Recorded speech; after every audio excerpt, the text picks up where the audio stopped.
Hey.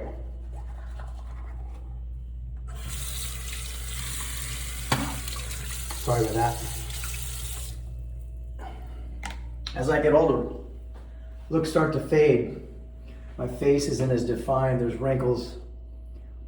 My eyebrows, like all of this stuff starts to fade. My body, the shape of it.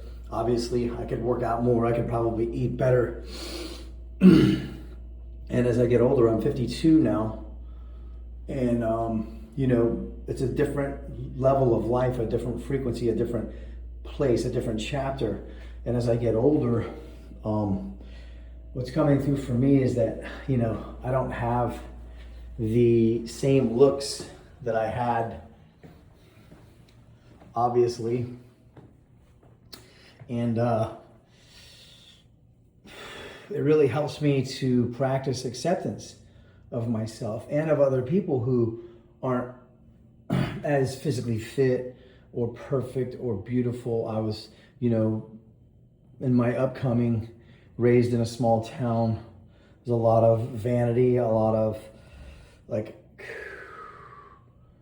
competition, right? And in the world in general, there's always vanity, there's always ego, there's always, fashion and looks, and all of that is so important.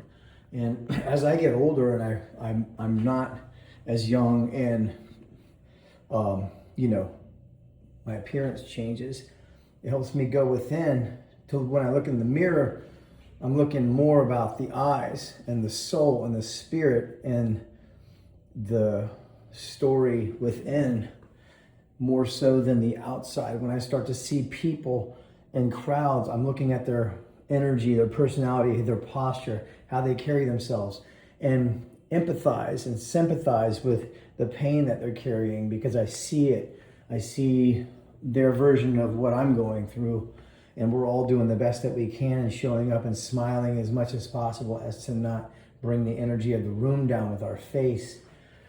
And as we all get older, as we all go through this human experience with social media and vanity and appearances, we may overlook people that are right next to us who don't appear to have a lot or appear to be somebody that has something to offer. And we are missing out on some of the best stories. Going to retirement homes and sitting with the elderly and listening to their stories is better than a book. It's better than scrolling on social media. Connecting with people in real time and putting your hand on their arm or their shoulder, listening to them, really connecting from a soul level is really important these days. Even if it's your mom or your dad or your uncle or your sibling, if you can get along with them enough, but connection with real humans. I go to a program of recovery, and so we meet a lot. I have a tribe of people that are all humbled in life and trying to get better one day at a time. And I'm grateful for that community. If I didn't have that, I would isolate. I would be by myself in my room, and afraid to talk.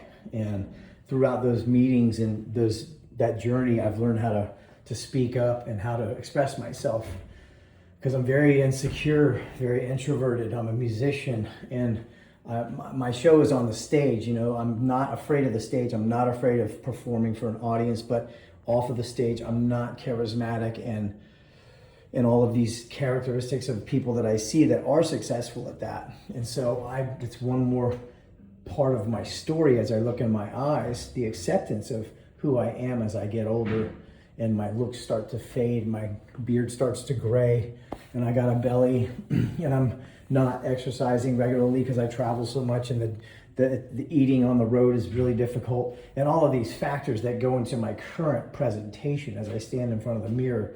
But more importantly, just to be able to look at myself in the face and the eye, scan my whole body, and accept this meat suit, this human spaceship for what it is, not micromanaging every vitiligo tattoo from God. I'm not perfect. I'm not a GQ model. I'm not this specimen of a human that you can put clothes on and sell. And so as I get older, and my friends get older, my family gets older, and as we gracefully step into these later years with the lines that tell the stories, the map on my face, you know, the gaps in my teeth, you know, everything else, the acceptance of this imperfection and its uniqueness is really important. To show up, to smile, to do my job, to be confident enough, not overconfident, but confident enough to add something, to bring something of value to the room and to other people. And it's something I've always struggled with, low self-esteem, depression, and I just want to confess that to you. I'm not perfect. My life story is all full of challenges. I could go deeper into that, but we all have our own story of that. But to be able to stand today at 52 in front of the mirror in my current natural state and natural weight and still be able to say, hey, I've got some value to bring to the world. I want to help some people out if I can, even if it's just one person, and live for somebody else instead of myself, one day at a time. That's growth, and I'm always here for growth. Hope that helps you understand what you're dealing with when you encounter me, because I do love connection. I love connection through music and through stories and sitting down and listening to somebody, and I love interviewing people. I have a podcast. I don't share it. I don't publish a lot of stuff. I keep things in private mode on Facebook. I have my newsfeed is full of amazing things. I don't share most of it. I don't share most of my life. I don't boast. I don't want to make people jealous. I don't want to draw attention to myself. I'm not a millionaire. I'm not trying to be a public figure. I just happen to be a professional musician who has been playing a long time, and you know, that comes with the territory. But I didn't sign up for a lot of it. So I keep a lot to myself, and there's more to be revealed as I feel comfortable revealing. I've had some difficult times with family and people in business where we weren't a good fit, and some things happened. I won't go into that, but it definitely shook me, made me learn a lot of hard lessons about friends and family and how that works. So I've been humbled by those situations, but I alchemize those into growth, into more ways I can show up for other people, because I've experienced that. And a lot of people, I think, are dealing with betrayal and being screwed over or being gossiped about, or just haters in general, or jealous people who are trying to rise up from a poverty state.